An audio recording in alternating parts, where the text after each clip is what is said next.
the Member of Parliament for Ningo-Prampram, Honorable Samuel George, of course. He is in the studio. It was really a good conversation, to be honest. It was so good. And before we realized, I mean, it was time to go. So we said, look, it's important that we continue this conversation because there were so many aspects of his life and his journey that we didn't touch on. He was gracious enough to make time this week to come in so we continue the conversation, and I'm so happy that he's here. Before I actually even get him to talk, I would want you to just take a listen to excerpts of the conversation last week. I know some people might have missed it. If you did miss it, the full conversation is on our Facebook page, Joy 99.7 FM, or you can get on YouTube and you get to play the whole conversation again.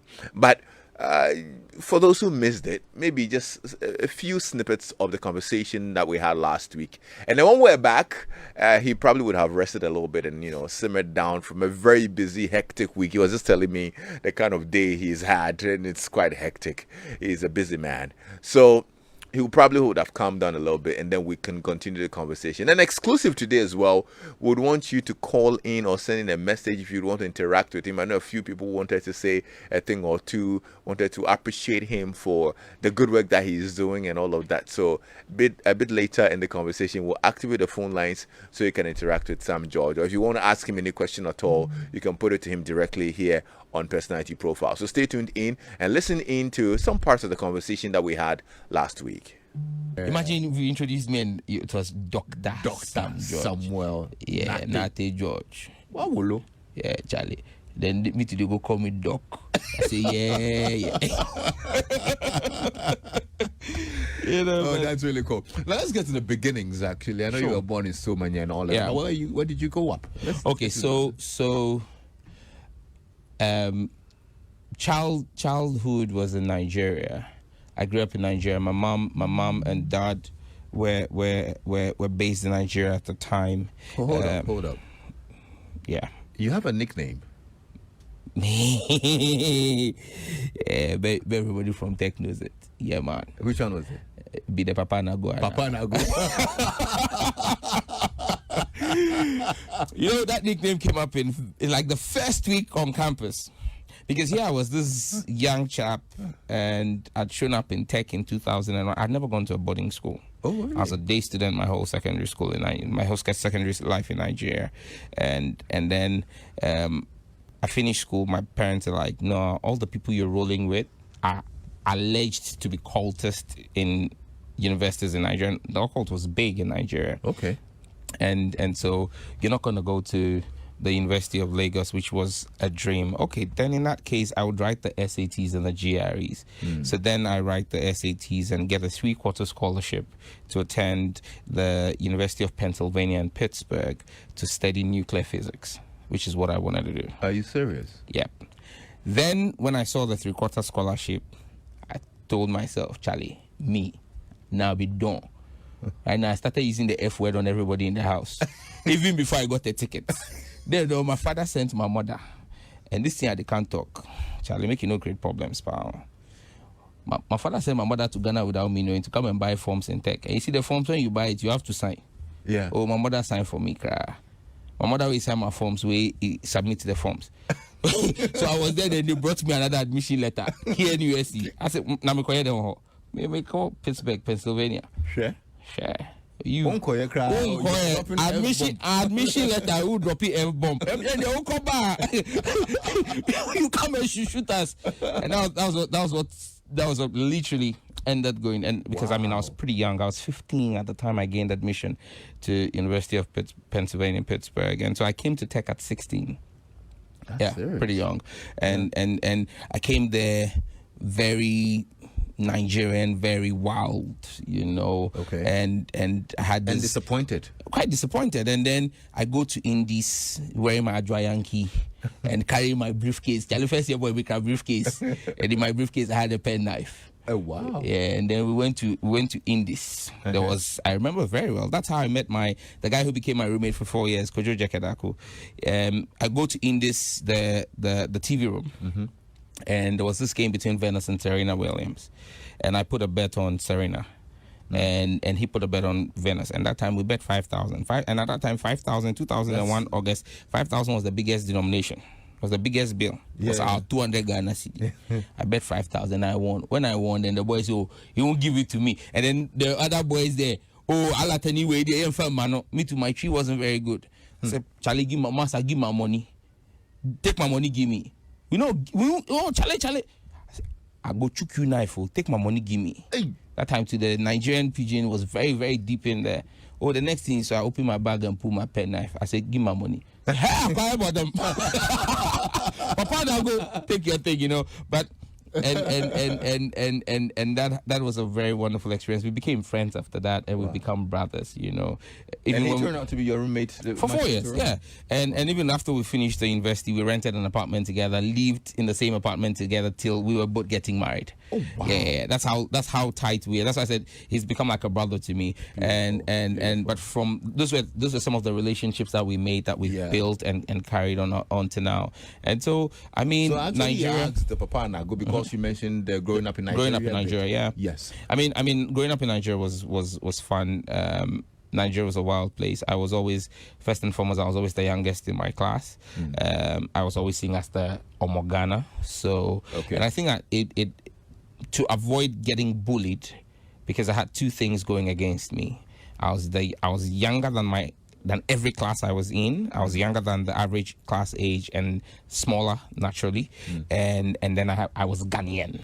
Right. So you were always the one to be picked on. Right. And so to be able to stand up to that, you had to toughen up fast and become tough. Yeah. And so this version of me in politics is really dialed down. Politics is dialed down a lot of the wildness. Empony.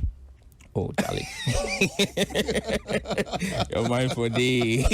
You know, it's wild. It's really dialed it down a lot because Nigeria is the real definition of the wild west. Wow. Yes, I grew up there so I had primary, secondary education there. What lessons did your parents instill in you? Which of them sticks out the most? The fear of God, absolutely. It's one of the things that growing up in Nigeria, my parents made me understand. My parents made me understand that I was as a child of a covenant. And because my parents had been married for 7 years without having a kid, my mom had several miscarriages, and so it was a covenant with God that give me a son.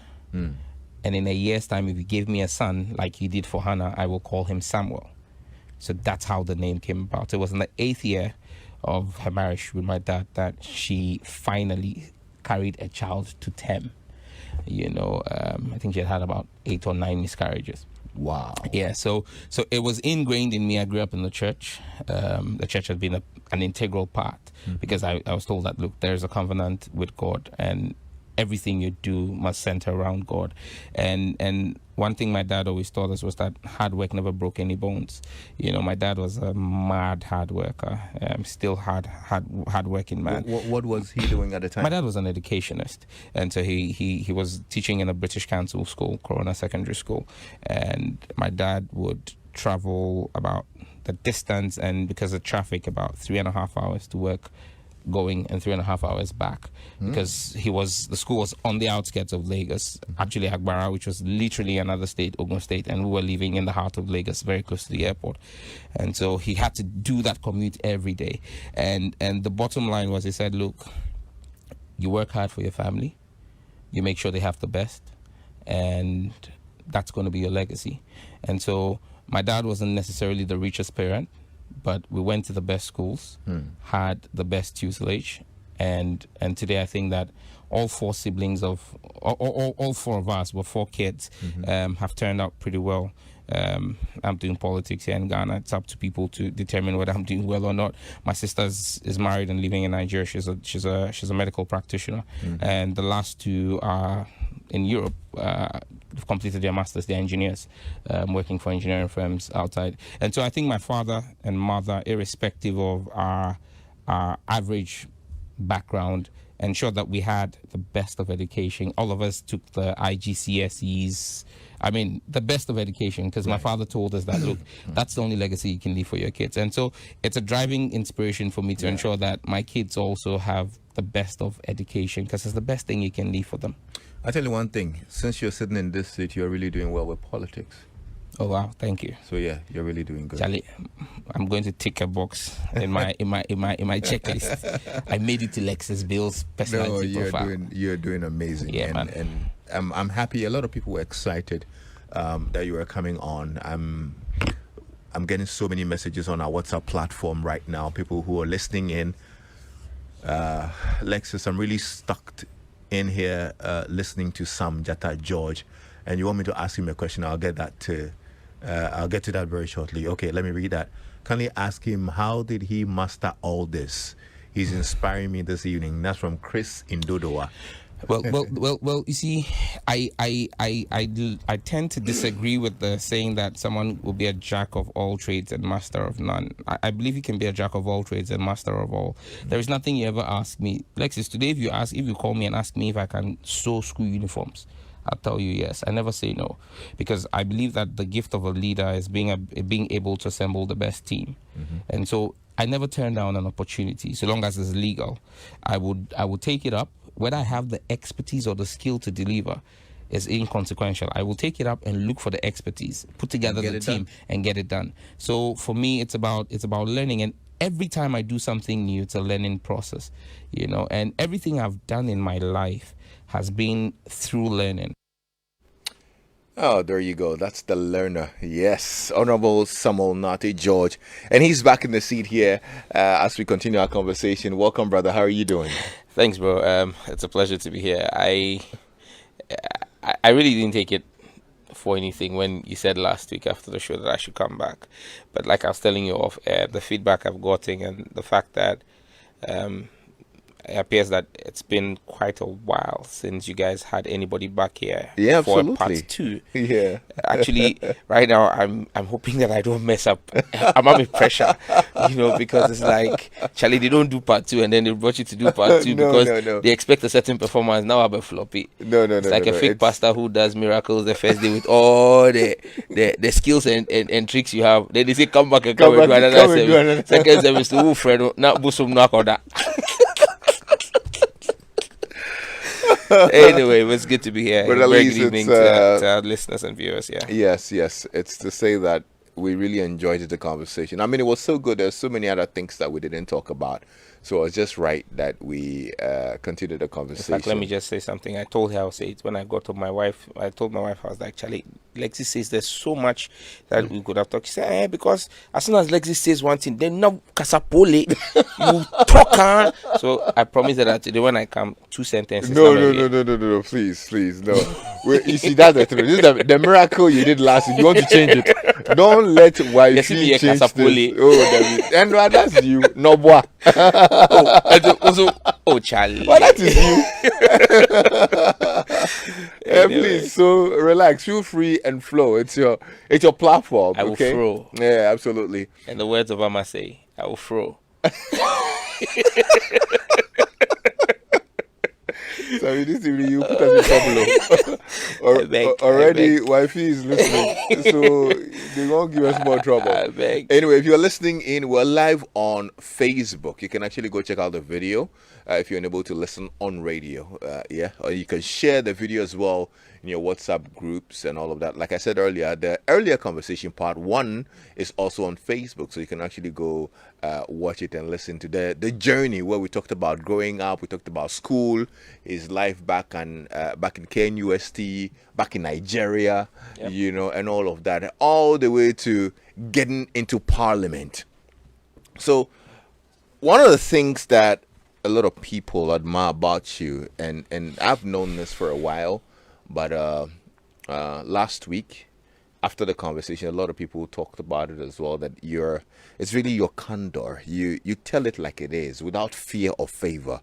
Very frank. You don't hold back on any topic at all. You're passionate about the things you talk about. Would you say that's your strongest quality? Well, you're telling me, and it's feedback, because there's something that I always say is a guiding principle, and it's an early experience I had growing up, where my grandfather took me. I went visiting on holidays, and he took me to the beach, and you see the coconut tree. And he said to me that I should look at the coconut tree, and it kept swinging from left to right, and because it was quite windy, and he said to me I should just keep my eyes on the coconut tree for a while, and after a while, the wind stopped, and the tree was still standing there. And the lesson of life I learned from that was that life is like the wind; it hits you from all sides. The coconut tree is the truth. It's unitary, it's singular, it's sacrosanct, it's sacred. Life will swing you from left to right, but the truth will always remain the truth. And so you speak the truth, and then you're free. And so I will tell you as it is. Is that why people say Sam George is arrogant? Maybe. Is that why they say he's rude? Maybe. Because I don't know how to sugarcoat it. If you're smart, I will not sugarcoat it and say, oh, you appear to be smart. I would say you're smart. So if you're foolish, I should also tell you in the same way you're foolish. I mean, it's being honest to a fault, and honest with everybody, and I expect people to be the same with me. You should be able to tell me the truth, and my team I work with, that's exactly what I demand of them. I told them that I tell my team that I don't expect you to be a bunch of praise singers. I expect you to be my biggest critics. And so being candid and truthful is the way to go. Does it get you, well, I don't want to say enemies, but people who are not fans of you? You get a bit of it. Yes, yes, I get a bit enemies. of backlash and all of that. And especially as well, you're an elder in a church. Yeah. Do your utterances, get you that kind of reaction from the Ojashios community? Well, you tend to get people who, and I mean, let's call it a spade a spade. Yeah, you get to get enemies. You get to get people who don't like what you do. You get people who say, no, let's not involve Sam George in this because he's going to react in a certain way, and all of that. And you get those feedbacks. You get to hear about it and all. But does it come at a price? Yes, it does. Other people who think that being extremely blunt is not holy, and I say then they don't understand what holiness is. Jesus Christ went into the temple with the whip and said, my father's house should be a house of prayer and not a place of profit making, and he whipped them. He wasn't diplomatic about it. He didn't speak King James Version English with them. He took the whip and cracked the whip. And so for me, yes, I mean, even and at times my criticism knows no boundaries. At times I've criticized the church itself, and I have very strong opinions. And when I have an opinion and I believe in it, I state it forcefully and as vehemently as I can. This quality of yours, is this something that you picked up from probably mom, dad growing up, or it's just you? More of my mom. More of your mom? Yeah, my dad is the diplomat. His nickname was Gentle George. Soft spoken. Oh, he was George too. Yeah, he's George. Yeah. Okay. I use my dad's first name as our surname. That's how come I'm called Samuel George. He's Mr. George. His first name is George. His surname is Gao, but I use his George because I'm not my grandfather's son. I'm my father's son. So I don't see why I should bear my father's surname. So we bear my father's name. Wow. That's a whole different conversation. People have their opinions on it, but I'm my father's son, not my grandfather's son. So whose idea was it? You? It was his, and it made a lot of sense to me. Okay. And my siblings, and so all of us bear George as our surname. Oh, right. But the key thing for me here is I think it's more of my mom. My mom is the one who, growing up as a kid, would scream at you, shout at you, tell you how foolish and stupid you are. And at a point in time when she saw that she couldn't beat me anymore because I started growing thicker and taller than her, she would take her shoes and throw them at you. She would pinch you. And my mom's got the bite. My mom's got some special kind of teeth. Her jaw has the bite force of a lion or a lioness. I mean, Charlie, she can bite you, and you see the marks in your skin. She'll pinch you and bite you, and so maybe that's where I got it from. She'll bite you. Oh, she'll bite you and pinch you when she couldn't cane you anymore. Because when she tries to throw the cane, you hold her hand. Oh, right now you're sitting there. She won't say anything to you, so you know she's coming. You're sitting there watching TV, and she's come from behind you, and she's biting you. And I see. I'll never forget the slap my Is that mother the motivation gave me. for the jata? Oh no, the Jata a different one. But I'll never forget the slap my mother gave to me as a young boy. I'd been sent to go get some stuff. In fact, no, I had said to them I was going to church for a youth church program, but that was a decoy to go to the game house and go and play cha-cha. That time we're playing a Nintendo. PlayStation had not come at the time. I was a Nintendo champion, Wow. FIFA. And Charlie, I was sitting in the game house. We're doing cha-cha. It was a tournament, and I'd done all the way to the final. I was playing the final about 60 something minutes into the game, and all of a sudden my face just went blue. Like my eyesight just went blue, because you see that kind of wanzam slap that comes from behind you, that covers part of your ears, your cheeks, and then one eye. That's the slap my mother gave to me. I never stepped in a gaming house again, but yeah, that's the kind of mother I have. I see. Are you that kind of father now? Oh no, no. I mean, upbringing.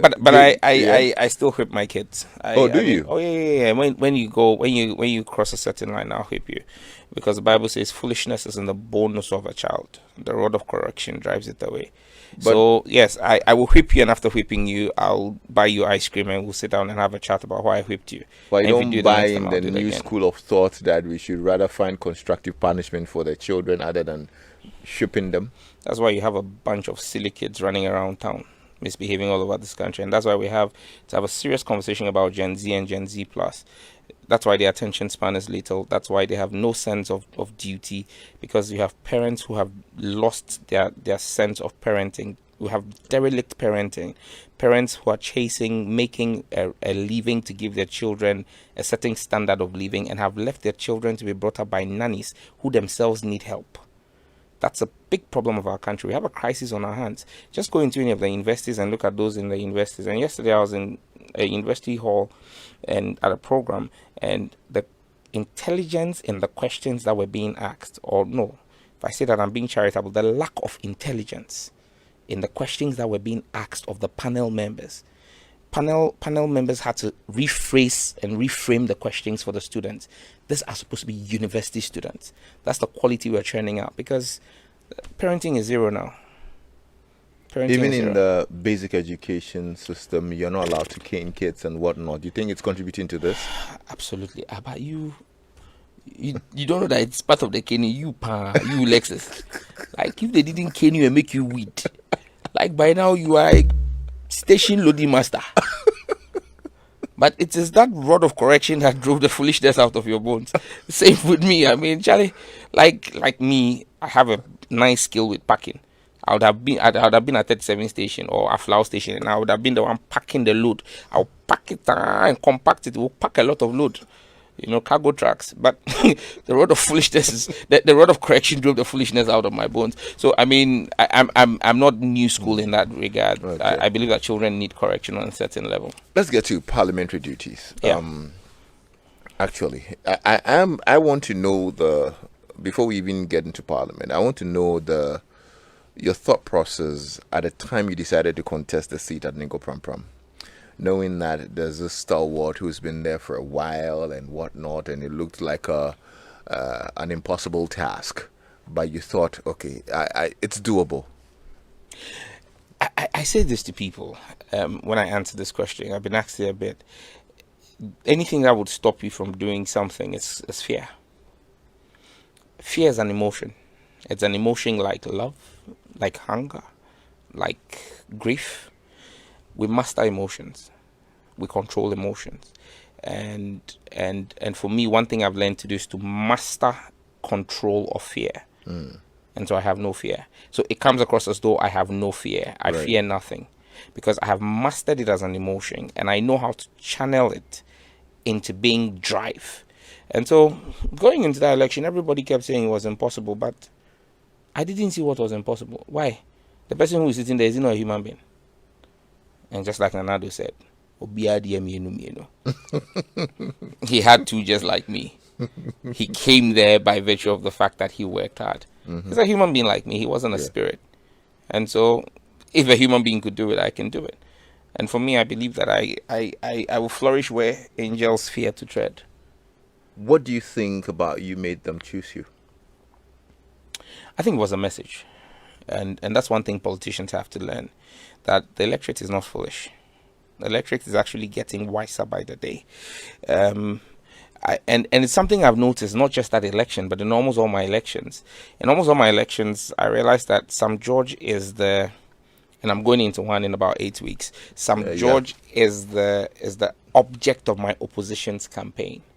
Sam George is this. He's done this. He's not done this. He's this. When I go on the field, I won't talk about you. You're not that important. When I go to meet the delegates, and I don't mind sharing this because it's people should learn from it. Okay, when I go out to campaign, I don't talk about my opposition because you're not that important. In fact, you're inconsequential to me as far as I'm concerned. Right. And so what I go is with my message. I sell myself, and that's what I'm saying, that the delegates or the electorates are intelligent.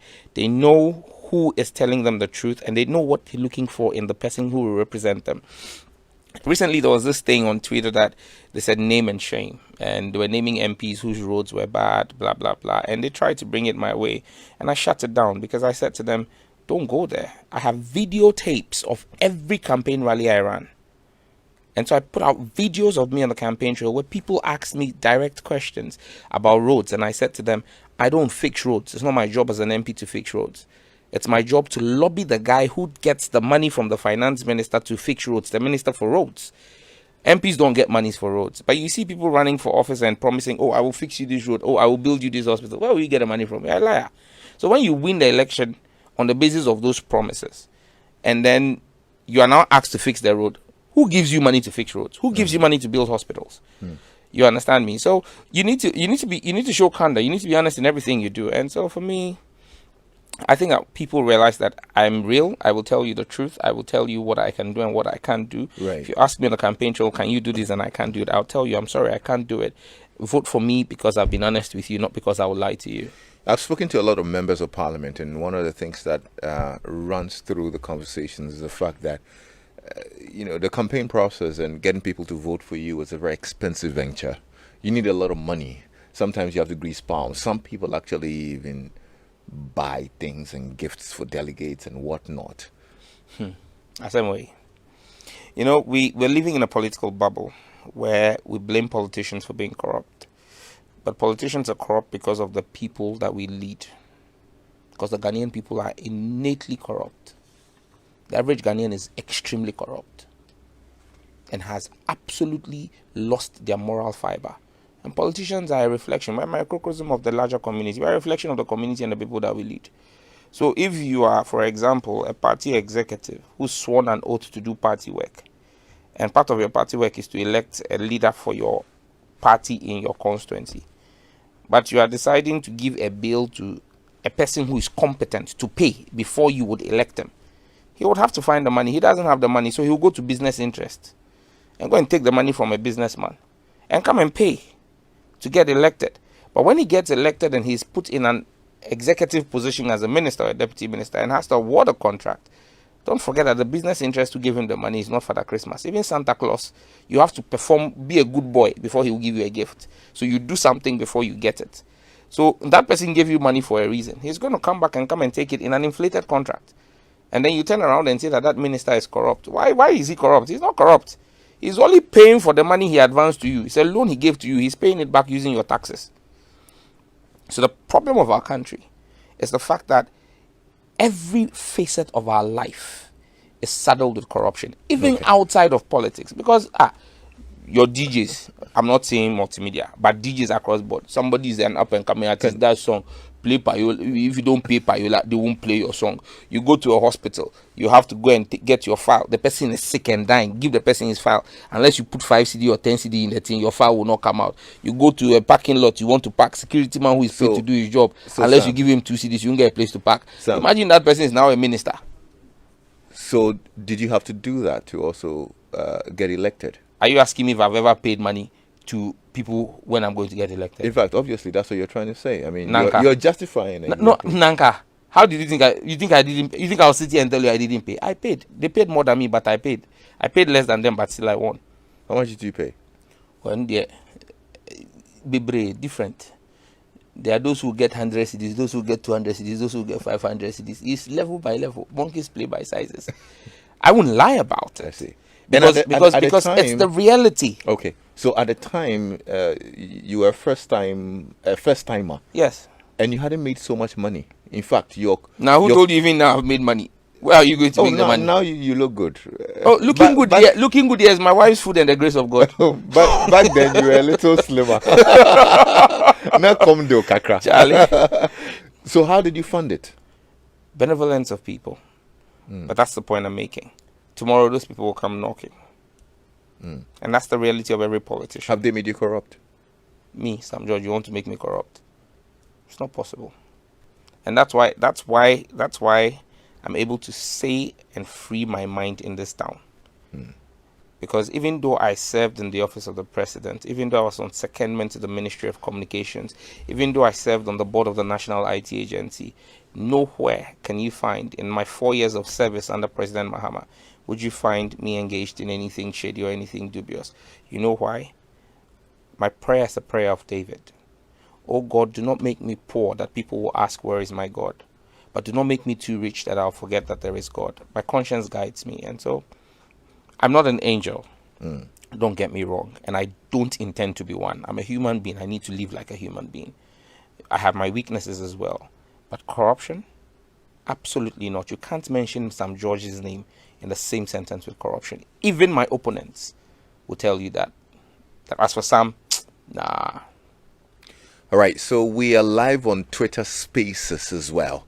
If you're on Twitter, just get onto the Joy FM page and you can listen to this conversation on Twitter Spaces. Let me say regards to all our friends who are listening via Twitter Spaces. I see Aram on there and I see Daniel as well also on there, Steve, Anan, and a few other wonderful people. Good to know you are on our Twitter Spaces. We're on Facebook as well and you can check out the video. That's Nana Grant on there, Kojo Bafo. We see all of you guys listening in.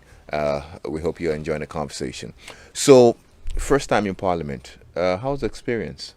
That's between 2017 and 2020. It was a rude awakening. Like most people, you think that being an MP is just sitting in the chamber there and there's a matter and you can stand up and speak. Well, my first sit in Parliament was behind the pillar. Was behind the pillar? Yes. So the speaker wouldn't even see you when you stand up. and later I got to find out why I was put there. It was punishment for sins in a different world. Oh, is it? But somebody had to sit there anyway. But and so most of the time, thankfully, there was a colleague who from time to time wasn't around, and so I most times sat in his chair. The Honorable Ni Afote Agbo, Lion, Bonkatamanso at the time. And so most times I had to move forward and come and sit in his chair to even get recognized. And again, you stand up and you want to speak and you think you're very passionate and you have serious points to make, but the speaker won't call you. The speaker will call senior people in the house. There are 6 timers, 5 timers, 4 timers. And so you don't have what to say. And then me and my first term, COVID happened, and then I wrote an open letter to my Kokwe, telling him that he should embrace technology and that this was a fantastic opportunity for Parliament to go virtual, and that if we're not careful, COVID will visit us in the house. And the speaker rather came and dealt with me on the floor of the house by blasting me on the floor of the house. And when he blasted me, I also blasted him back in a second letter, because I thought that, why? If what I'm telling you is sensible and you won't take it. 2 weeks after my blasting of him, Parliament was hit with COVID. Over 16 MPs got hit and affected by COVID, including ministers of state. And so I wrote back to him and said, you see what I told you. But because of that, for the remaining 6 months in Parliament, he refused to call me. There was an incident where Haruna Idris's minority leader said, everybody should sit down. Only Sam George stand from the minority side. It was the 10 of the minority. Okoye looked at our side, looked everywhere, said, since there's nobody from here, I'm going back to the majority. Yes, that's what he did. That's how petty he was. But wow. I mean, it's all fine. He's my father, so I take it. He was just pulling my ears. But I mean, Parliament is not a place where it's the work of Parliament is not the plenary. The real work of Parliament happens in the committees, and nobody sees the committees' work. I mean, only 5 committees of Parliament sit in public accounts, appointments committee, and a few other ones. But majority of the work that happens in the committee seatings that people don't get to see. And for me, that's where the real work happens. There's no partisanship there. It's just nation building. It's been an eye-opening experience, and it's been a good journey for me. would you say the Michael Quay experience was your worst time period, maybe in Parliament, or you had some other episodes? Oh well, I don't see anything as a worst one. Even that one, I had fun. Did you? I had fun. I had fun standing up, him looking at me, ignoring me, and then I will raise my hands and laugh in the chamber, and everybody will laugh with me, and then I'll sit there and he'll call somebody else. I had fun. Look, you need to live your life irrespective of what life throws at you. Yeah. Okay, else you get into depression. What's the end goal for you? Do you see yourself just being a member of Parliament, or you someday would love to be president of Ghana? Oh, MPD, I mean forever. It's not possible. It's not my family's stool. So there's no way I can Do you be think MP you forever. will be president of Ghana someday? Do you think I will? You look like presidential material. You know, the problem with being president of this country, and forgive me without any disrespect to the high office of president, is you're largely seeing, and because I've worked in that office, my reading of it is presidents are largely puppets. They are largely puppets. Yep. What makes you say? Hard fact. You're disconnected. The system is built in such a way that the president is completely disconnected and detached from the reality of the day. You get to see what your handlers want you to see. You get to hear what your handlers want you to hear. They are the puppet masters. They run you. That's why they say the president has handlers. Okay? And if you don't have the right handlers who put the nation ahead of their personal gain, no matter how ambitious or how well-intentioned you are as president, you will fail because your handlers are driving a different agenda. And that's why many times you hear people say the president seems so disconnected from reality. No, the president is actually living the reality he's been presented with, because he's getting briefings from national security and all the various agencies that are tailored to meet a certain agenda that is being set for him. And so it's a tough job. Pray for the president, any president at all, because the puppet masters. You don't sound like you would like to be. Maybe I'd like to be a puppet master, and then help a president to achieve, help him to effect change. Maybe.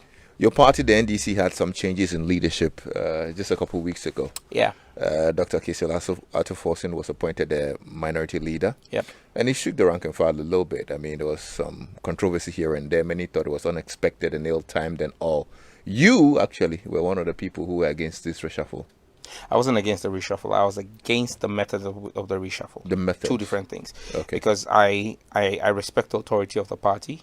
We're a wing of the party, and so the party has the ultimate authority over us in making those decisions. And so I respect the authority of the party to take decisions for the caucus. Again, let me correct it. I don't think the rank and file of the party was shaken. The rank was, the file was not. The base of our party did not care who was leader. What the base of our party is interested in is in the mechanisms we're going to put in place to elect a flag bearer and the messages that we're going to bring that will inspire hope going into 2024.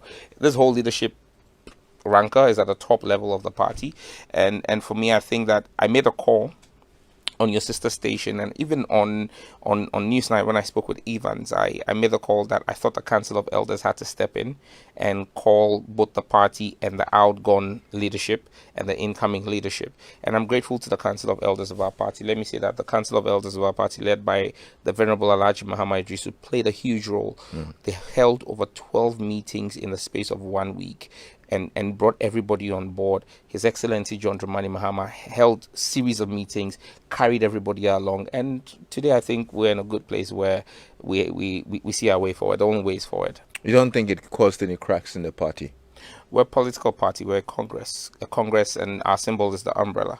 Every umbrella has cracks. If you don't have cracks in the umbrella will not be able to withstand the pressure of wind when it comes. But it is those cracks, those creases in between the umbrella that allows it to withstand the shocks that are external. But the cracks within the umbrella do not affect the integrity of the umbrella. So yes, we would withstand the shocks from outside, but internally we're united. So now you're okay with Dr. Atuforsen, minority leader. I've never had a problem with Dr. Forsen being our leader. I'd always had a problem with the way the process was managed. Okay. And even in the resolution of the matter, that was an admission that was made by our national executives. And this has become a watershed moment that has allowed for us, not just the NDC, the NPP is learning from it, to be able to now determine what is a laid down procedure for the election or selection of leadership of caucuses in Parliament.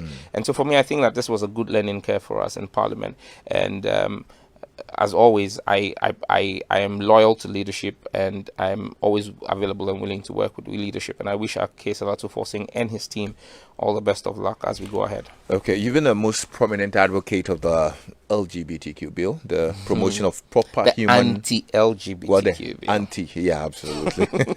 The promotion of proper human sexual rights and Ghanaian family values bill. I wanted to know updates on that, but I actually saw a poster you made on Facebook a couple weeks ago about that alleges that the Attorney General and the government appointees are giving Americans and Brits some assurances and all of that. Yes. And it's false hope. The Attorney General and the Foreign Affairs Ministry must bear in mind that they are only serving in that capacity in trust for us. They can't go and be giving assurances to white people that Trumu and all that kind of sickness is going to be accepted in this country.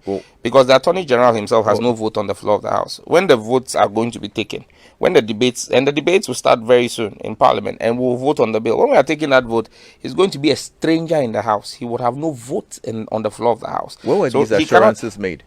Oh, at the meetings when I think the UPR review in Geneva. There was a UPR review in Geneva 2 weeks ago, and they asked specific questions about what will happen to the rights of minorities. Well, our bill is not infringing on the rights of any minorities, because rights can only be infringed when they exist. As we speak today, is there a right in Ghana to be gay? Is there a right in Ghana to be transsexual? No. So there is no infringement on a right that doesn't exist in the first place. And that's why I'm saying that the Attorney General and the Foreign Affairs Ministry's assurances that they were giving were misplaced. And I mean, at times it's a complex thing. When some people see white people, then they begin to sing all over the place and say all kinds of things to make them happy. But I mean, it's an inferiority complex thing. But that's why I said that the Attorney General must bear in mind that he has absolutely no control over what the bill Parliament will pass is. His best bet is to wait. When we pass our bill, he can go and challenge it in court, and we'll meet him in court. Time for you to call in 0302216541. Like I said earlier today, we'll give you the chance to call in and interact with Sam George. Lots of messages are coming in. I'm loving you guys, honestly.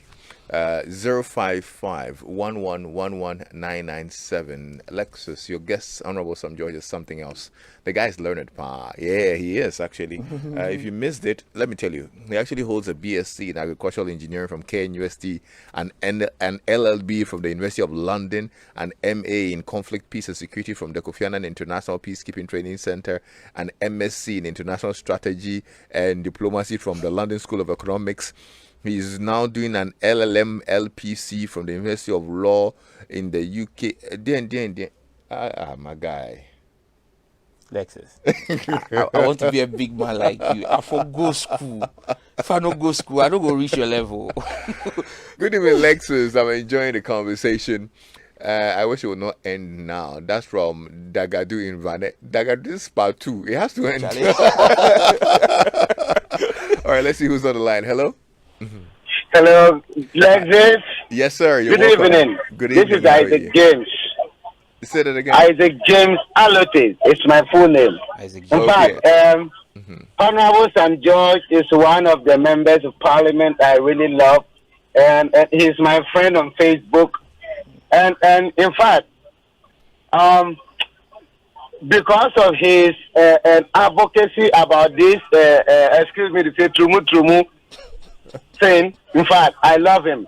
And we are praying for him always so that they go ahead and pass this law. Ghanaian men, we love our women. We don't want, those kind of nonsense thing in our country. Okay. Isaac, God bless him and give him more strength and wisdom to push forward more things that will help our country. Okay, Thank you very much. Guys, apologies for the language, but can we just use anti-LGBTQ bill instead of the other word that you guys are using? You see, you don't even want to hear the word. How much more see the act? That's why we must all support the bill. Hello. Hi. Hi, welcome. What's your name?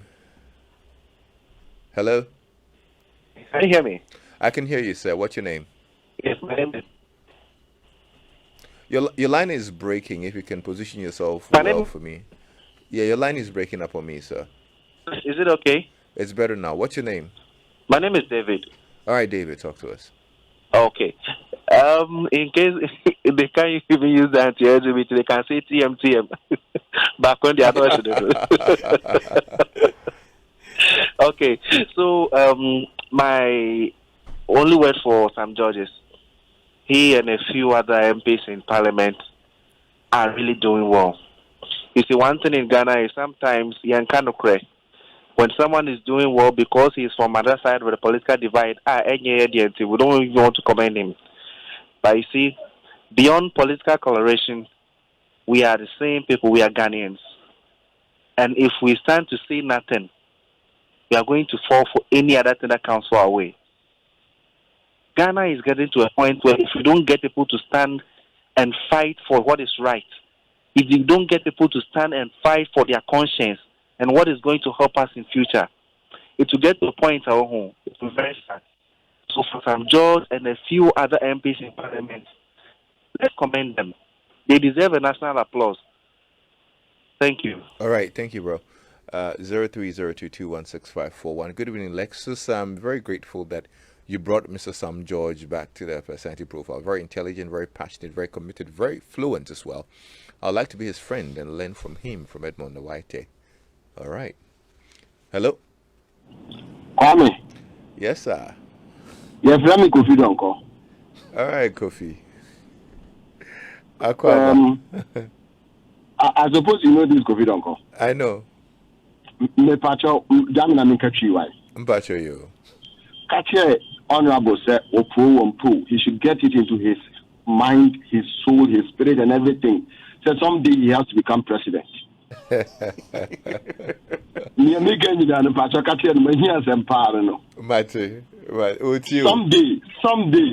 at that time and also we all pray with him, we will support him, and believe that someday he will become president. I didn't ever saw your president. Oh, blah. I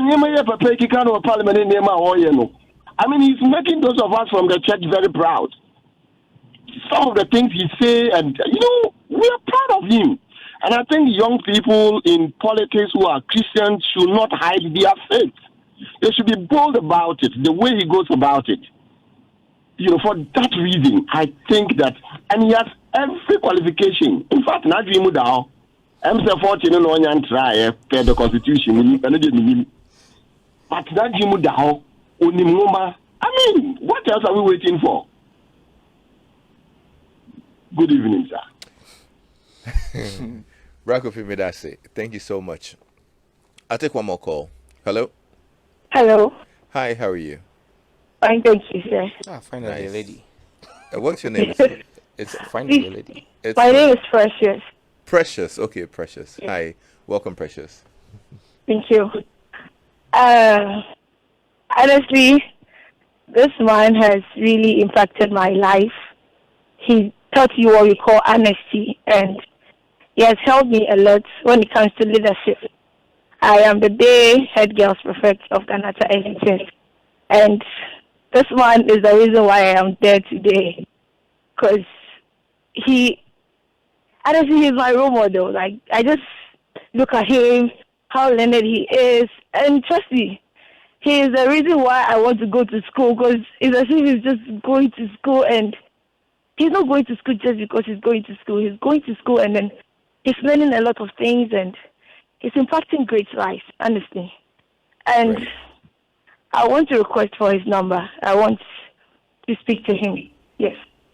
Okay. You can speak to him now, actually. Yeah. Hi, Precious. I'm sure Hello, production Nabo. may share my number with you, because I've used the same number since 2001 in tech. If I put out that number today, I think I may have to change it. So maybe production will give you my number after that. But keep rising and keep learning. Don't Yes, stop sir. learning till the day God calls you home. Yes, sir. Yes, sir. Right. Thank you very much. Thank you, Precious. And that's a beautiful one. What's the biggest lesson life has taught you, Sam? Hard work never breaks any bones. And in everything, in every dark cloud there's that silver lining. And so for me, like I said, I would work hard. I will get my hands dirty. I would do what I have to do to make sure that I put food on the table for my kids and my wife, and give them a decent life. But I will not compromise on what my principles are. For me, life must be governed. You must be known for certain things. It's about the principles you hold. And those principles do not change irrespective of who it is. And so I will tell you the truth irrespective of whose ox is God. You may not like me today, but tomorrow, when I'm telling the truth and it favors you, you will come to like me. And so for me, ultimately, I don't care who likes me. I don't care who hates me. I just want to be me. All that matters to me is that I'm doing what's right by God. Okay, and once I'm confident in my heart and my conscience is at rest that I've done right by God. All right. In 30 seconds, give wifey fans because she's released you for another night to be here. She's not released me for another night. It's just an evening. The night that I'll spend it with her. Okay. How am I come to spend the night with you? Ideally, you would have been home by now. Yeah, I'd have been home by now. So yeah. please, so Charlie, let's give her fans more. Miss V, Charlie, big ups. That's right. Charlie, she's been a strong pillar and she's held me down, and I'm grateful to her for everything she does. I'm able to come out and face the world this way because I know I've got a superwoman who's holding my kid and my kids and my home down. And so, Charlie, as Valentine's Mondays and Valentine's Day come, I know they love them on Valentine's Day. They love them 365 days a year. But this Valentine's Day for show love. Oh, me, I go do them in you go style. show something. Oh no, on them. And they make you weak. That's right. I go do it go weak. Hey, I beg. Now you're getting a little too graphic. Yeah. Thank you so much, bro. Great talking to you. Thanks a lot to our folks also on our Twitter Spaces, where we wrap it up today on the part 2 of the conversation with Honorable Samuel Nartey George, Member of Parliament for Ningo-Prampram. You're amazing, bro, and I wish you all the best. God bless you. Thank you, bro, and keep rising as well. Absolutely. Yeah. Bless.